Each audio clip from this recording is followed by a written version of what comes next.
We got stressed cause we're striving, surviving, keep on moving to improving, rearranging. The whole world's changing, pandemic, systemic, rule making, rule breaking, disagreeing, are we fighting or fleeing? Got a mind. Welcome to Minding the Gap, podcast brought to you by Behavioral Sciences of Alabama. I'm Paul Bakke, licensed professional counselor here at Behavioral Sciences, and I'm with Dr. David Barnhart, and we're going to talk about why or why not get vaccinated. Why not get vaccinated? So it hurts. You stick a needle in your arm, and it hurts. Sometimes it bleeds. It bleeds a little bit. They have to put a Band-Aid on it. Well, we're in a situation where we've gone through over a year of working at home, not seeing people in person. A lot of businesses closed down, and then the numbers get better, and then now we have this, and then we have a vaccination. Yes. And now there's a new variant, the Delta variant. Delta variant, followed by the Lambda variant. So now we have more people are protected. We're seeing the numbers are indicating that a high number of people who have been vaccinated and still get breakthrough cases are more mild, and very high percentage of the cases that are in the hospitals are unvaccinated people. So we're seeing evidence of the vaccine doing its job and providing protection, but we still have people that are very upset about any kind of policy that requires someone to get a vaccine for going into a store, for going for it. We have seen the pro teams starting to have some have mandates. Some of them are, if you're vaccinated, you have different rules for testing. So the debate spins right back up, even though we've got a vaccine that has been showing evidence of working. So very effective. Being effective and this not being new. Right. The vaccines with polio and smallpox is that's how our country and the government that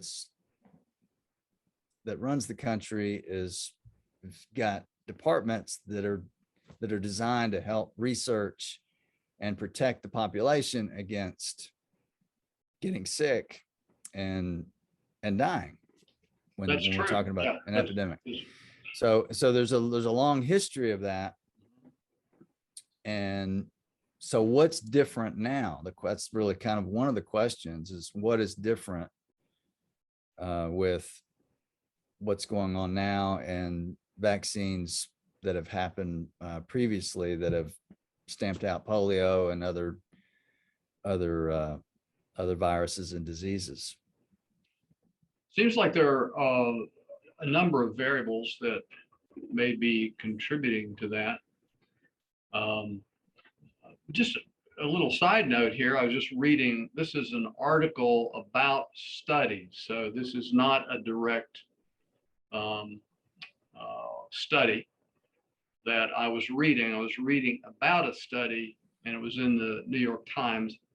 But the probability of being contracting COVID is, now that we have a lot more data. You were talking about breakthrough infections. Now that we have more data, we now understand more about that, and your chances of contracting COVID are about 1 in 5,000. Not a bad thing if you're vaccinated. Yeah, that's a good percentage. Yeah, and if you're in a highly vaccinated area, it goes to about 1 in 10,000. So it's pretty significant pretty significant. What an understatement that is. But you know, Paul, if ever we had a need to explain ourselves to ourselves, this would this would be the time. Why do we have this gap? I think there are a number of explanations. Part of it's cultural. Mhm. When I say cultural, I mean the family you grew up in, the community you grew up in, the area of the country you grew up in, how educated your people are, or what's the history. If you're a minority, you may have had a really bad, there may be a really bad history in terms of medical interventions and trials. Right. Yep. So there are numerous reasons why Mhm. people do these things. And I think part of it has to certainly do with culture. Yeah. And And there are organizations that are pounding the drum for against vaccinations, that are powerful mhm, organizations that are saying, because of what you said, you know, with minorities and these things that have happened in the past, and the whole idea of, so you have this a lot of information that says, don't trust what the medical people say. right. Don't trust the government. And you see that social media Yeah. really contributes to this. The anti-vaccine activists often talk about rights and freedom, Right. and what they really want is freedom without consequences.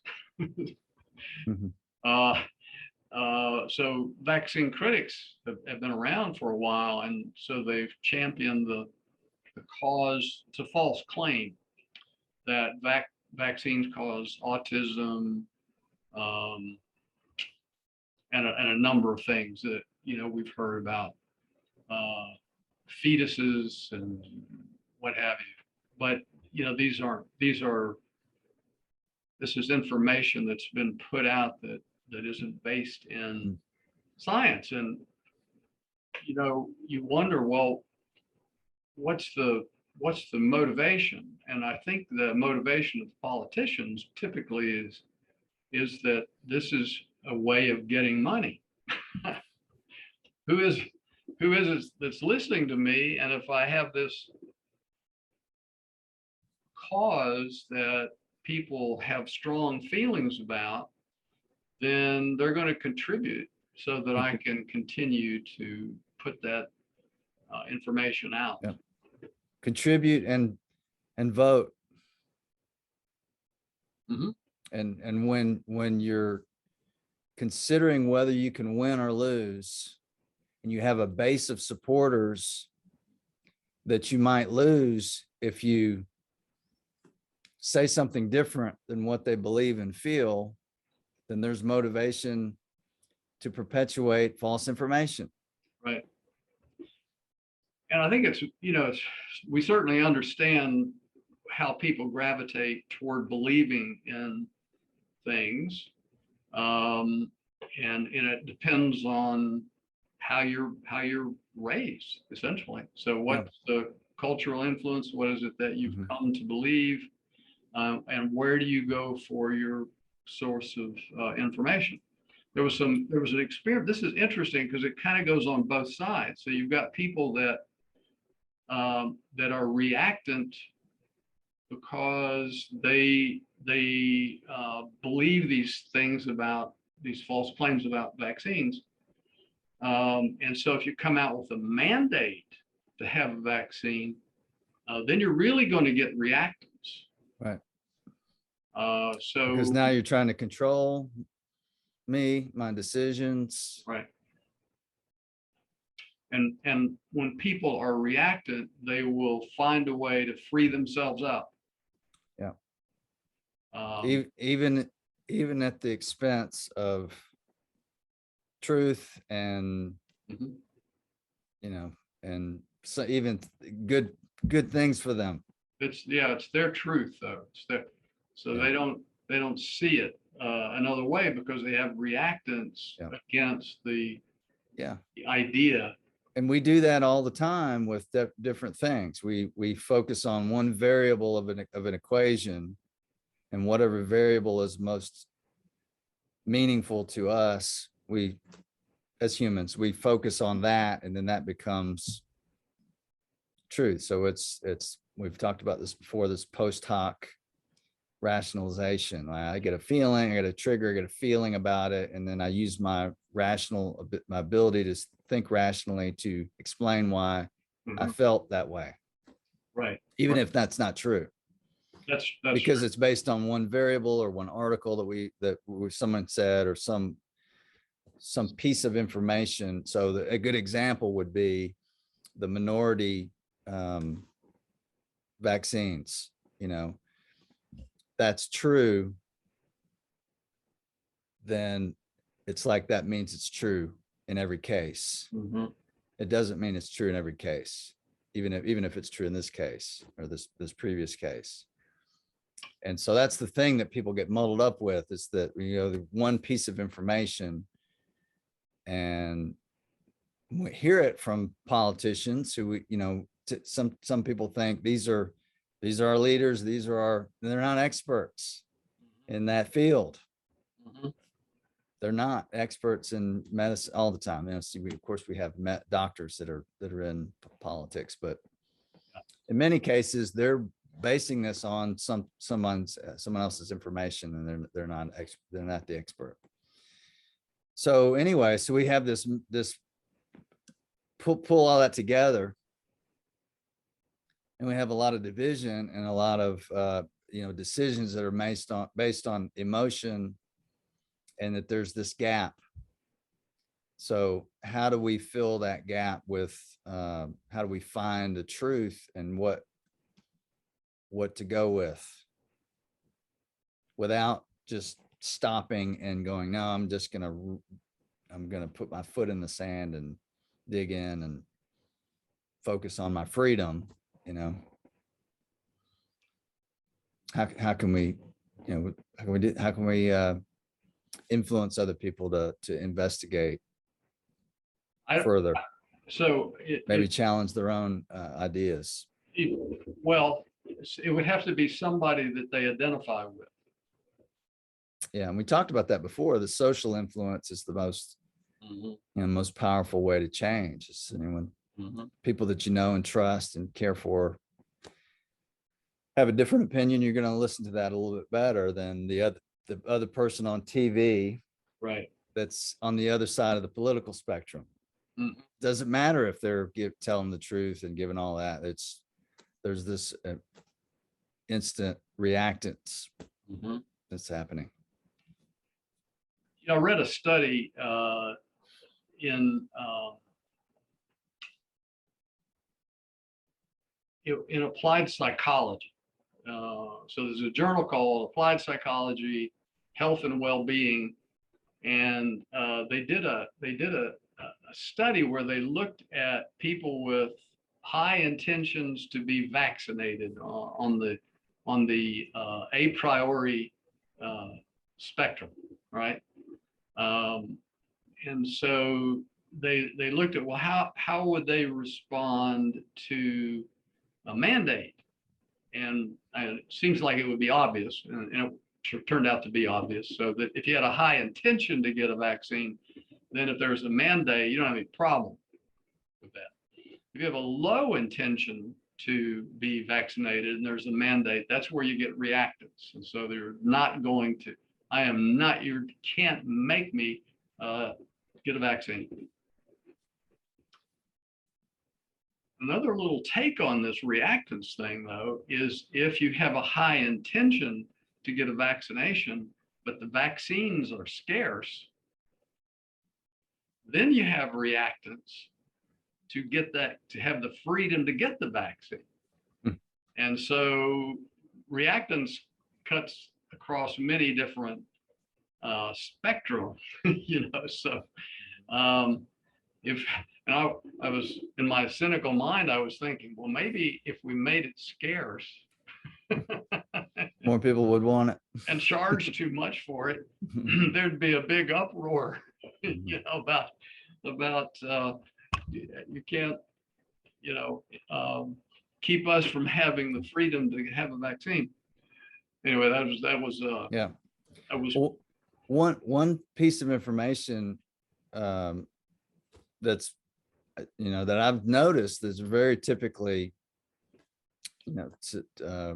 espoused from or an opinion that comes out in against the vaccine or against the mandates or against the policies that require them is that it's me. Why are you so worried about me? Why is everybody so worried about me if the vaccine does not prevent me from getting it or spreading it? If it does not 100% doesn't prevent me from getting it or spreading it, then why are you so worried about my health that's in jeopardy if I don't get the vaccine? And then we had just recently we had the governor of Florida, where there's very high rates of COVID and hospitalizations, saying, get the vaccine, it helps protect you. He's not saying you shouldn't get it, but really wanted to hit home the point.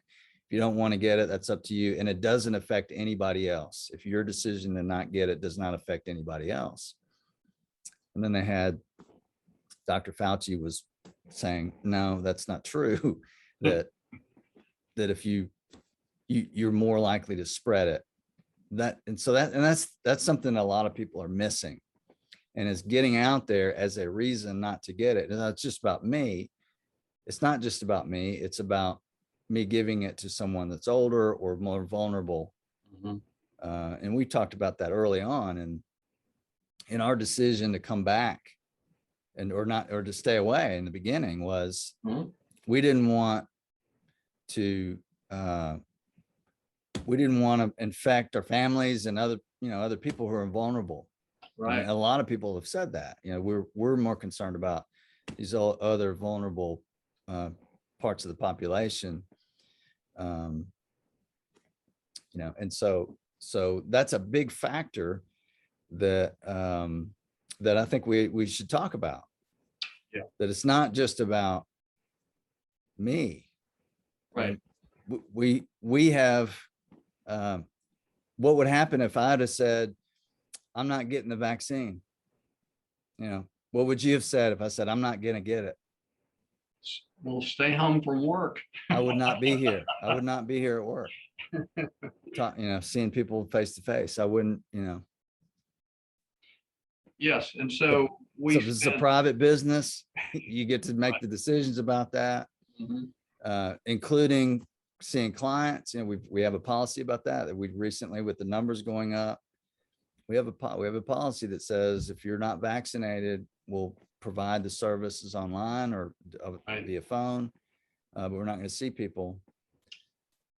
And we've seen the aftermath of people who've gotten COVID.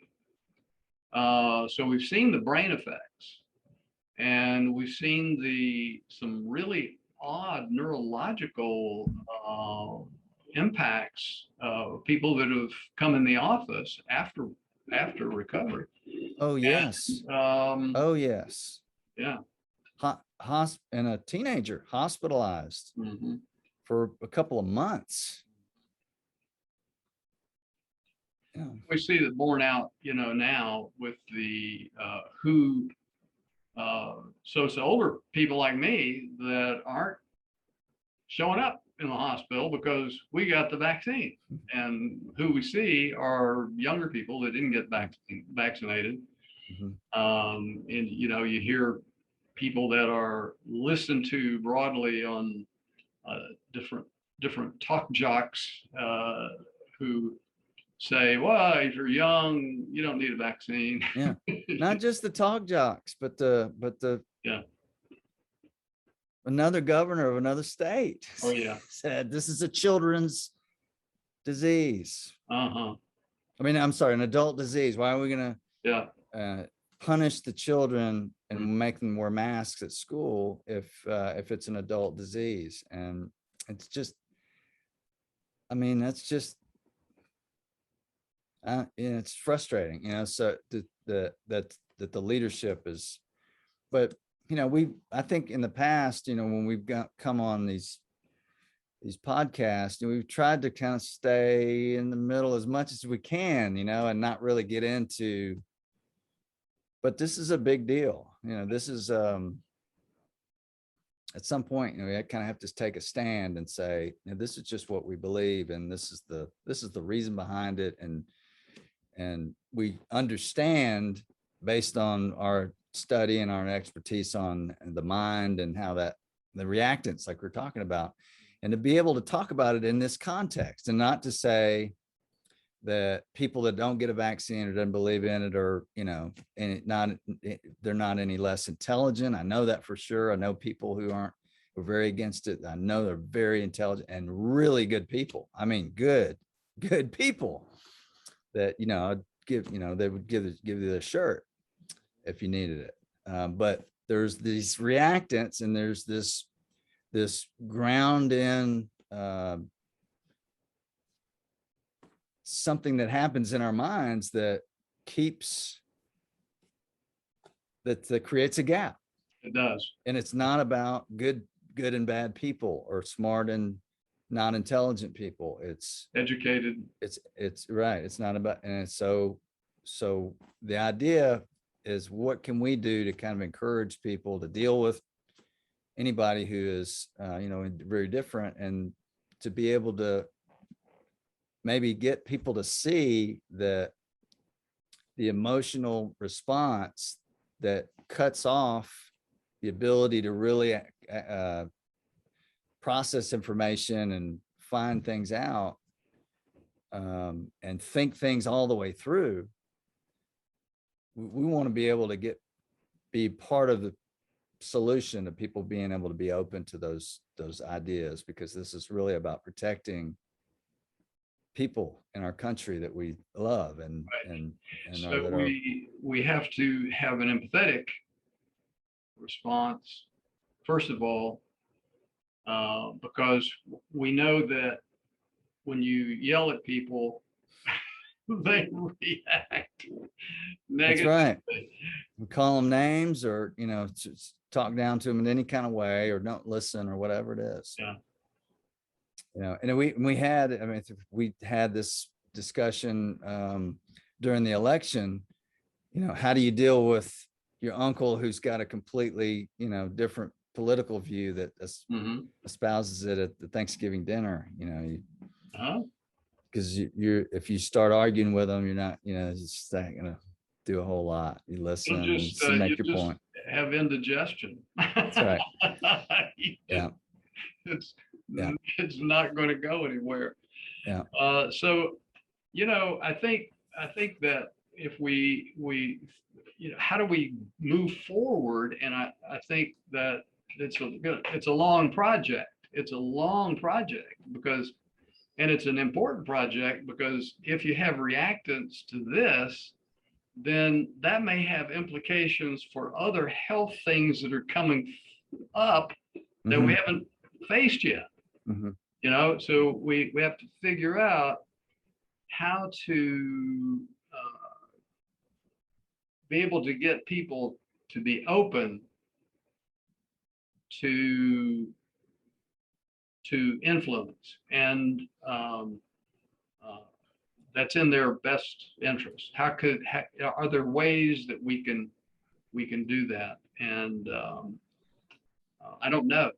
I'm not exactly sure, but I do know you can't yell at people. Mhm. We have to be empathetic to start with, and there needs to be some kind of a forum or format that allows us to explore various sides of an issue, because there's usually more than two, and there are more than two here. Yeah. and it's not colored red or blue. No. No, and then, and it's interesting that we have the 9/11 anniversary is coming up, Mhm. and just thinking back on what was happening at the time, that we had a lot of reactants to that too, Mhm. that we felt suddenly we didn't feel real safe, and we felt unified. I know I did. I felt unified, and I didn't care who the president was, and I didn't, in that moment, it didn't matter what side, it was, hey, we need to protect ourselves, we're Americans, and there was a lot of that. There was a lot of unity, and let's support the people that have been affected by this, and protective measures and things like that, and figuring out how to deal with this big crisis, that we were put. And then, but at the same time, there was reactance that says, wait a minute, somebody that looks like they might be a Muslim, now they're going to attack us. So you had kind of both of those things going on really at the same time. Mhm. But that's I think that's the point, is that anytime there's a really big situation that's affecting your daily life and your decision making and your safety, we're going to have reactants. Yes. Our minds are there's going to be chemicals that are flowing through. Yeah. That says protect. Based on our history, what we've come to think and believe, and our episodic memory, it's right there, and it's always emotional. So people It's think always they emotional. are totally rational. They are not. That is not true. No. So it's protect. It's that's if we do this, then we're going to be in danger. We're going to lose this. We're going to lose that. So just having the awareness of that, Mhm. and working through that, and thinking thoroughly, and researching, and making sure that information that you're getting on the internet is from a credible source. Yeah. And if the politicians are saying it, don't just trust it on face value, either side. Mm. Do your research about it. Who are the experts in the field? What kind of process are vaccines going through Mhm. to get approval? Is this really a quick, oh, it was really fast, that they approved it, well, what was the process? Did they cut corners? That information about the process is available. Yeah, it's method. It's defined in the research studies. Yeah, it's defined. So when you hear about it and you take that one variable that says, oh, it's really fast, it's an emergency. Does that mean that they cut corners, and that or does it mean that because of the situation, it was given priority in front of other ones that have been, there's a long list of them. Maybe it wasn't fast in terms of the process. It was just the process of getting approved was fast because of the need. So anyways, it's getting through that initial, that we can get that can be reinforced with getting stuck in a certain point of view, is really kind of what we're encouraging everybody to do. Yeah. And how can we help people understand what the process is, and continue? Because I think that's part of what we have to hammer in, is what's the process, and where is it? And so all of the steps were taken to get emergency approval. And mRNA vaccines, the study of mRNA has gone on for a long time. It's not just the last year. So I don't know, it's maybe 20 years, more than 10 years at least. So it's not like a new process that we just come to understand.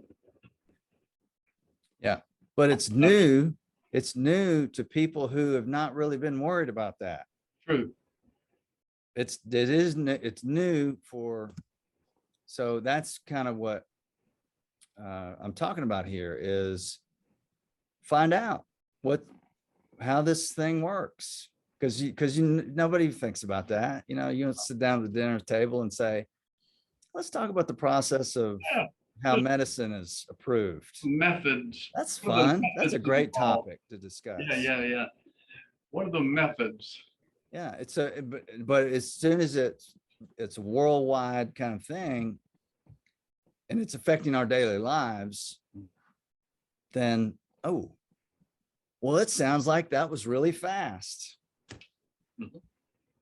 Well, maybe it was fast comparatively, but the Yeah, situation usually you required. don't have that many billions of dollars dedicated to research, and that's what helps speed it up. So you can get the numbers of That's people. right. That's exactly right. Right. Yeah. You have support to get the research done. Um, and get the trials going and those kinds of things. And because you have to do those, then you have to evaluate the results of those, get those percentages, and all those things have to be approved. And now that I think what Pfizer is approved for full status, and the other ones are still in the process. Mhm. So all of this is just things that we don't really think about during a day. And now in the last year and a half or so, it's been, well, what is this about? Well, we're in the process of learning that. And so until you've learned it, how can you have a real objective opinion about it? It's hard to have that. It is. Especially when it's upsetting and you're getting sides of the political spectrum saying different things. So why is it so hard to change your mind? Yes. I mean, why is it so hard for people to change their mind about things? Because it is. It is hard. Yes, because we have an emotional experience with these things that we've come to believe. Yeah. Sometimes they're passed on to us by our culture. A lot of what we experience comes through our culture and the experiences we grow up with. All right. Well, Guess we totally didn't answer that question, well, but maybe we have already sort of with education. that. Education. We've got to help people understand what the process is. Yeah.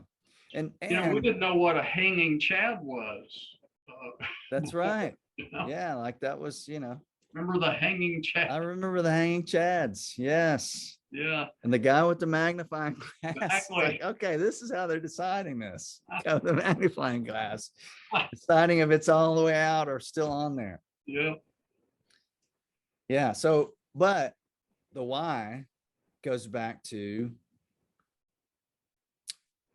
we get connected with a piece of information that's based on culture or whatever it is, and then we take that as the truth.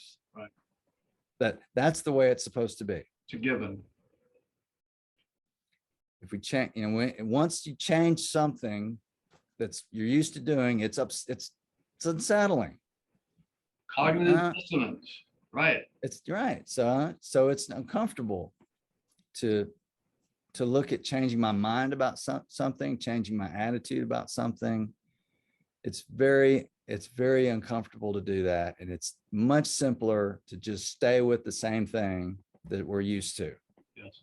And so that's the whole thing, is we're encouraging anybody has any interest in learning and watching any this stuff, is to open yourself to new ideas, see all the different things that are piling onto our experience that says we're vulnerable to be misled in this area or this area, and sway this way or that way based on something that may just be sort of the way just things have been, or one piece of information, or some friend of ours said something about something that was not the whole story, that we need to investigate it thoroughly.